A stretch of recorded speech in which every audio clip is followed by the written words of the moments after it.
अश्वगंधा या वनस्पतीच्या मुळाची पूड खरंच इतकी चमत्कारी असू शकते का? अश्वगंधाचे नेमके फायदे काय आहेत? महिलांनी अश्वगंधा घेऊ शकतात का? अश्वगंधा घेतल्याने वजन वाढते का? उन्हाळ्यात ते घेणे योग्य आहे का? बाजारातून कोणत्या कंपनीचा अश्वगंधा घ्यावा? आणि असे कोणते 3 प्रकारचे लोक आहेत ज्यांनी अश्वगंधा अजिबात घेऊ नये? अश्वगंधा कधी घ्यावा, किती प्रमाणात घ्यावा आणि कोणत्या समस्येमध्ये कसा घ्यावा जेणेकरून त्याचा पूर्ण फायदा आपल्याला मिळू शकतो? ही एक अशी अद्भुत आयुर्वेदिक वनस्पती आहे ज्याला बहुतेक लोक फक्त पुरुषांची ताकद वाढवणारी औषधी समजतात. पण आज मी तुम्हाला अश्वगंधाचे असे 10 मोठे फायदे सांगणार आहे ज्याचे वर्णन केवळ आयुर्वेदातच नाही तर आधुनिक विज्ञानानेही मान्य केले आहे. उगाचच आयुर्वेदात अश्वगंधाला सर्वोत्तम रसायन म्हटले गेलेले नाही. हा व्हिडिओ तुमच्यासाठी खूप उपयोगी ठरणार आहे. चला तर मग मित्रांनो, कोणताही वेळ न घालवता सुरू करूया. नमस्कार मित्रांनो, तुमचे स्वागत आहे आपल्या या व्हिडिओमध्ये. मित्रांनो, अश्वगंधा, अश्व म्हणजे घोडा आणि गंध म्हणजे वास, म्हणजेच अशी वनस्पती ज्याच्या मुळांना घोड्यासारखा वास येतो. ताज्या अश्वगंधाच्या मुळांमध्ये हा वास अधिक जाणवतो, परंतु मुळे वाळल्यानंतर तो खूप कमी होतो. अश्वगंधाची लोकप्रियता मुख्यतः त्यांच्या मुळांमुळे आहे. पण फार कमी लोकांना माहिती आहे की अश्वगंधाची पाने अत्यंत गुणकारी असतात, विशेषतः वजन कमी करण्यासाठी. यामागची एक खरी गोष्ट आहे. राजस्थानामधील नागौर जिल्ह्यात काही आयुर्वेदिक वैद्य वजन कमी करण्यासाठी लोकांना रोज अश्वगंधाच्या 3 पानाची छोटी गोळी बनवून पाण्यासोबत गिळायला देत असत. मात्र ते कोणत्या वनस्पतीची पाने आहेत हे कधीच सांगत नसत. एकदा अशी घटना घडली की एका महिलेला त्या गोळीत चुकून काही बिया सापडल्या. तिने त्या बिया घरी आणून मातीत पेरल्या आणि काही दिवसांनी त्यातून जे रोप उगवलं ते अश्वगंधाचे होते. त्यानंतर हे रहस्य उघड झालं. त्यानंतर आधुनिक विज्ञानानेही अश्वगंधाच्या पानावर संशोधन सुरू केले. 2016 मध्ये प्रकाशित झालेल्या एका महत्त्वपूर्ण संशोधनात असे आढळले आहे की अश्वगंधाच्या पानामधील एक विशेष घटक उच्च चरबीयुक्त आहार घेणाऱ्या उंदराला दिला असता त्याचे वजन 20 ते 25% कमी झाले आणि फॅटी लिव्हरची समस्याही घटली. या घटकाचे नाव होते विथाफेरिन ए. शास्त्रज्ञांना असे आढळले की हा घटक लेप्टिन रेसिस्टन्स कमी करण्यास मदत करतो. लेप्टिन हा असा हार्मोन आहे जो आपल्या मेंदूला पोट भरल्याचा संदेश देतो, परंतु लठ्ठपणामध्ये हा संदेश व्यवस्थित काम करत नाही आणि त्यामुळे जास्त खाण्याची सवय वाढते. विथाफेरिन ए हा संदेश पुन्हा योग्य प्रकारे कार्य करण्यास मदत करतो. 2024 मध्ये झालेल्या आणखीन एका अभ्यासात असे दिसून आले आहे की हा घटक यकृतामध्ये नवीन चरबी तयार करण्याची प्रक्रिया मंदावतो. याच संशोधनाच्या आधारावर आज काही आयुर्वेदिक कंपन्या अश्वगंधाच्या पानाचा रसही तयार करत आहेत. मित्रांनो, अश्वगंधाची पाने वजन कमी करण्यासाठी उपयोगी ठरू शकतात, पण अनेकांना असे वाटते की अश्वगंधाच्या मुळामुळे वजन वाढते, म्हणूनच बरेच लोक अश्वगंधा घेण्याचे टाळतात. परंतु आयुर्वेद आणि आधुनिक विज्ञान या दोन्हीच्या आधारावर मी स्पष्टपणे सांगू इच्छितो की अश्वगंधाची मुळे वजन कमी करण्यासाठीही मदत करू शकतात आणि वजन वाढवण्यासाठीही. उदाहरणार्थ, एखाद्या व्यक्तीच्या शरीरात अतिरिक्त चरबी असेल आणि त्याचे उद्दिष्ट वजन कमी करण्याचे असेल, तसेच त्याचा आहार आणि जीवनशैली त्यानुसार असेल, तर अश्वगंधा त्याला वजन कमी करण्यासाठी मदत करू शकतो. दुसरीकडे एखादी व्यक्ती खूपच कृश असेल आणि तिला स्नायू वाढवायचे असतील, योग्य आहार आणि व्यायाम करत असेल, तर अश्वगंधा तिच्या स्नायूची वाढ होण्यास मदत करू शकतो. म्हणूनच अश्वगंधा घेतल्याने वजन वाढतेच हे विधान पूर्णपणे चुकीचं आहे. आणि याचाच एक महत्त्वाचा भाग म्हणजे अश्वगंधाचा पहिला मोठा फायदा तणाव कमी करणे. मित्रांनो, 2019 मध्ये झालेल्या एका अभ्यासामध्ये तीव्र तणावाखाली असलेल्या 38 लोकांचा समावेश करण्यात आला. त्यांना 3 गटांमध्ये विभागण्यात आले. पहिल्या गटात 225 मिलीग्रॅम अश्वगंधा रूट एक्स्ट्रॅक्ट देण्यात आला. दुसऱ्या गटाला 600 मिलीग्रॅम अश्वगंधा देण्यात आला आणि तिसऱ्या गटाला प्लेसिबो म्हणजेच कोणताही औषधी घटक नसलेली गोळी देण्यात आली. या प्रयोगामध्ये ना रुग्णांना माहीत होते की त्यांना काय दिले जात आहे, ना डॉक्टरांना. याला डबल ब्लाइंड ट्रायल असे म्हणतात. 8 आठवड्यानंतर जे परिणाम समोर आले ते खरोखरच आश्चर्यकारक होते. अश्वगंधा घेणाऱ्या दोन्ही गटांमध्ये तणावाचे प्रमाण लक्षणीयरित्या कमी झाले. तसेच रक्तातील कॉर्टिझॉल म्हणजे स्ट्रेस हार्मोनची पातळीही कमी झाली. विशेष म्हणजे 600 मिलीग्रॅम अश्वगंधा घेणाऱ्या गटामध्ये कॉर्टिझॉलची पातळी 250 मिलीग्रॅम गटाच्या तुलनेत अधिक प्रमाणात कमी झाल्याचे दिसून आली. तर प्लेसिबो घेणाऱ्या गटांमध्ये विशेष सुधारणा दिसून आली नाही. हे परिणाम पाहिल्यानंतर संशोधकांनी आणखीन एक अभ्यास केला. यावेळी तणावाने त्रस्त असलेल्या 60 लोकांची निवड करण्यात आली. त्यापैकी निम्म्या लोकांना दररोज 240 मिलीग्रॅम अश्वगंधा एक्स्ट्रॅक्ट देण्यात आला तर उर्वरित लोकांना प्लेसिबो देण्यात आला. 2 महिन्यानंतर पुन्हा एकदा अश्वगंधा घेणाऱ्या लोकांमध्ये चिंता, तणाव आणि कॉर्टिझॉलची पातळी कमी झालेली आढळली. मित्रांनो, आज वैज्ञानिक पुरावे स्पष्टपणे दर्शवतात की सततचा तणाव केवळ लठ्ठपणा वाढवत नाही तर शरीरातील दीर्घकालीन सूज सुद्धा निर्माण करू शकतो. ही सूज पुढे जाऊन उच्च रक्तदाब, मधुमेह, संधिवात आणि इतर अनेक गंभीर आजारांचे कारण बनते.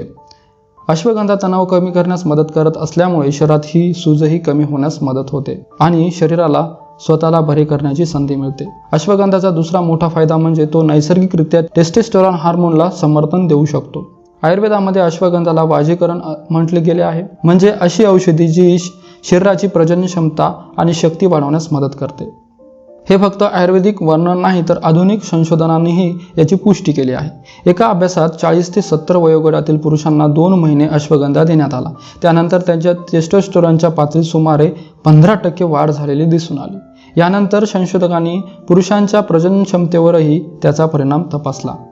90 दिवस अश्वगंधा घेतल्यानंतर शुक्राणूची संख्या, त्याची हालचाल आणि वीर्याची गुणवत्ता यामध्ये लक्षणीय सुधारणा दिसून आली. इतर अभ्यासांमध्येही टेस्टोस्टेरॉनच्या पातळीत नैसर्गिक वाढ झाल्याची आढळली. हे ऐकल्यानंतर अनेक महिलांच्या मनात प्रश्न निर्माण होतो की मग महिलांनी अश्वगंधा घ्यावा का?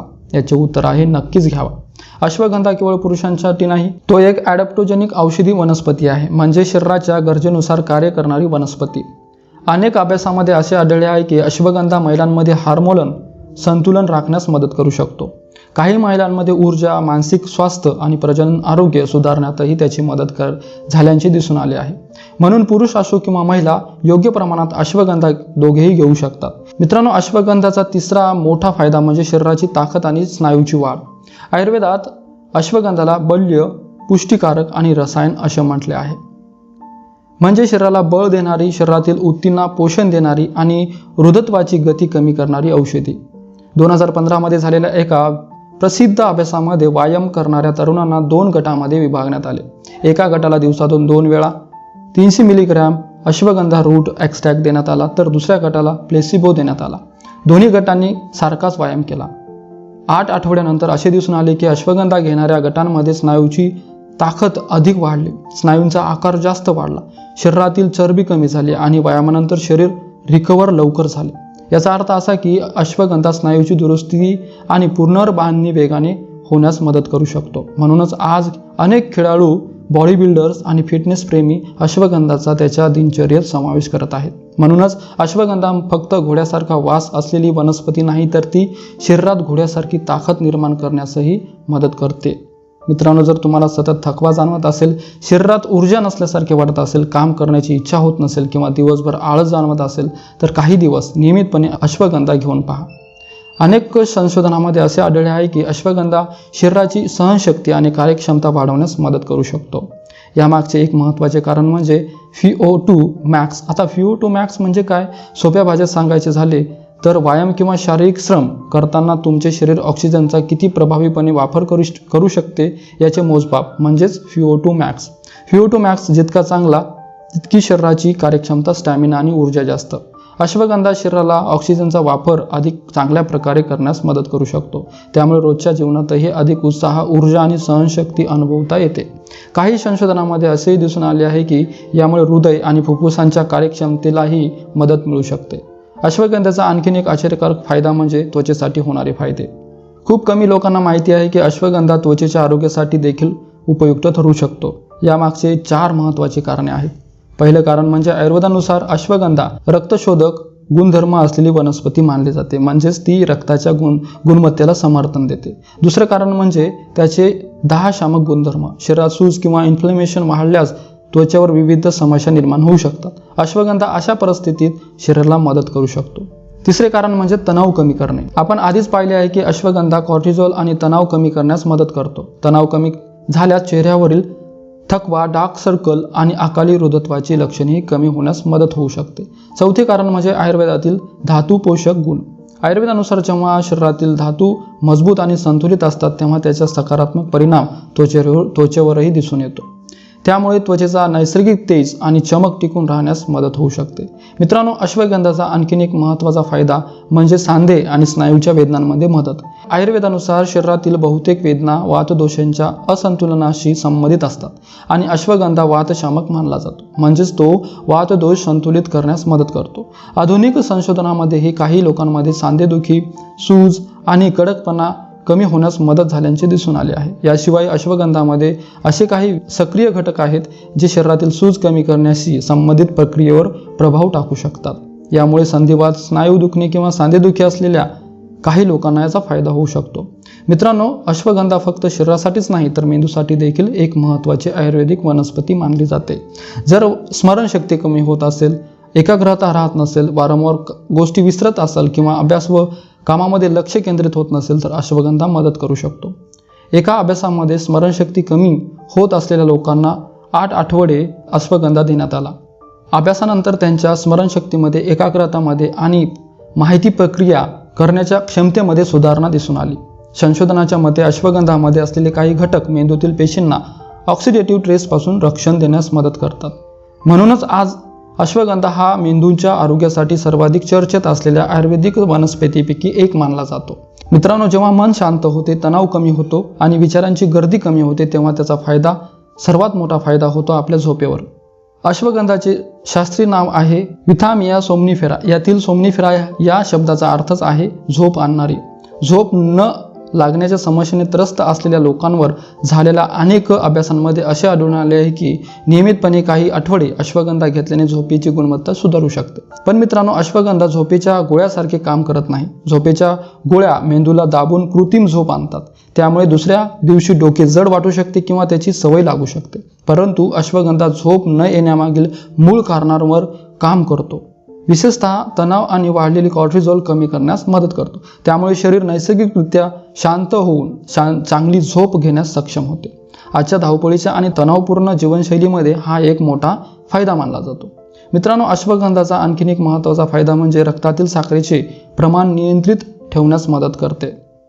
काही संशोधनामध्ये असे दिसून आले आहे की अश्वगंधा घेतल्याने उपाशीपोटी रक्तातील साखर आणि दीर्घकालीन साखरेचे काही निर्देशांक सुधारण्यास मदत होऊ शकते. संशोधकाच्या मते अश्वगंधामधील काही सक्रिय घटक इन्सुलिन संवेदनशीलता सुधारण्यास मदत करू शकतात. तथापि याचा अर्थ असा नाही की मधुमेहाची औषधे बंद करून फक्त अश्वगंधा घ्यावा.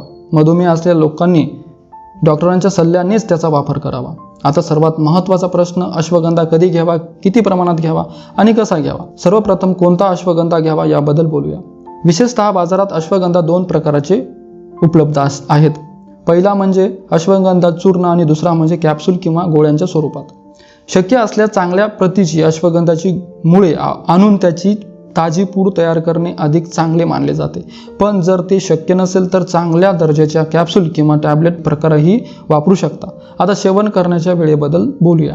जर तुम्हाला झोपेची समस्या असेल तर रात्री झोपण्यापूर्वी कोमट दुधासोबत अश्वगंधा घेऊ शकता. जर दिवसभर तणाव जास्त असेल, अभ्यासात लक्ष लागत नसेल किंवा कामात एकाग्रता कमी होत असेल तर सकाळी नाश्त्यानंतर तुम्ही घेऊ शकता. जर स्नायू वाढवायचे असतील किंवा व्यायामानंतर रिकव्हरी सुधारायची असेल तर वर्कआउट नंतर किंवा रात्री दुधासोबत घेणे उपयुक्त ठरते. सांधेदुखी किंवा शरीरदुखी असल्यास नाश्त्यानंतर कोमट पाण्यासोबत ते घेऊ शकता. मित्रांनो, योग्य वेळेपेक्षा सातत्य अधिक महत्त्वाचे आहे. जर तुम्ही चूर्ण घेत असाल तर सुरुवातीला अर्धा चमचा घेऊन तुम्ही सुरुवात करू शकता. नंतर हळूहळू प्रमाण वाढवून 1 चमचा करू शकता. कॅप्सूल घेत असल्यास त्यावरील सूचनानुसार सेवन करा. लक्षात ठेवा, अश्वगंधा ही एखादी जादुई औषधी नाही जी 1-2 दिवसात परिणाम दाखवेल. याचा खरा फायदा जाणवण्यासाठी नियमितपणे किमान 7 ते 8 आठवडे सेवन करणे आवश्यक आहे. आता त्या लोकांबद्दल बोलूया ज्यांनी अश्वगंधा घेण्यापूर्वी विशेष काळजी घ्यावी. पहिला गट म्हणजे गर्भवती महिला. गर्भावस्थेमध्ये डॉक्टरांच्या सल्ल्याशिवाय अश्वगंधा घेऊ नये. दुसरा गट म्हणजे काही विशिष्ट ऑटोइम्यून आजार असलेले किंवा इम्युनो सप्रेसंट औषध घेणारे लोक. अशा लोकांनी वैद्यकीय सल्ला घेऊनच त्याचा वापर करावा. तिसरा गट म्हणजे ज्यांना तीव्र ॲसिडिटी, उष्णतेचा त्रास किंवा विशिष्ट संवेदनशीलता आहे. अशा लोकांनी सुरुवातीला अतिशय कमी प्रमाणात घेऊन शरीराची प्रतिक्रिया लक्षात घ्यावी. मित्रांनो, एकूणच पाहता अश्वगंधा ही आयुर्वेदातील सर्वात प्रसिद्ध आणि सर्वाधिक अभ्यास झालेल्या वनस्पतीपैकी एक आहे. तणाव कमी करणे, चांगली झोप, ऊर्जा, स्टॅमिना, स्नायूची ताकद, स्मरणशक्ती, हार्मोनल संतुलन आणि एकूण आरोग्य सुधारण्यासाठी ती उपयुक्त ठरू शकते. परंतु कोणतीही गोष्ट योग्य प्रमाणात आणि योग्य पद्धतीने घेतली तरच तिचा सर्वोत्तम फायदा मिळतो. जर तुम्ही नियमितपणे आणि योग्य मार्गदर्शनाखाली अश्वगंधाचा वापर केला तर ती तुमच्या आरोग्याची एक उत्तम साथीदार ठरू शकते. मित्रांनो, व्हिडिओ आवडला असेल तर लाईक करा, तुमच्या मित्र परिवारासोबत शेअर करा आणि चॅनलला सबस्क्राईब करायला विसरू नका. धन्यवाद.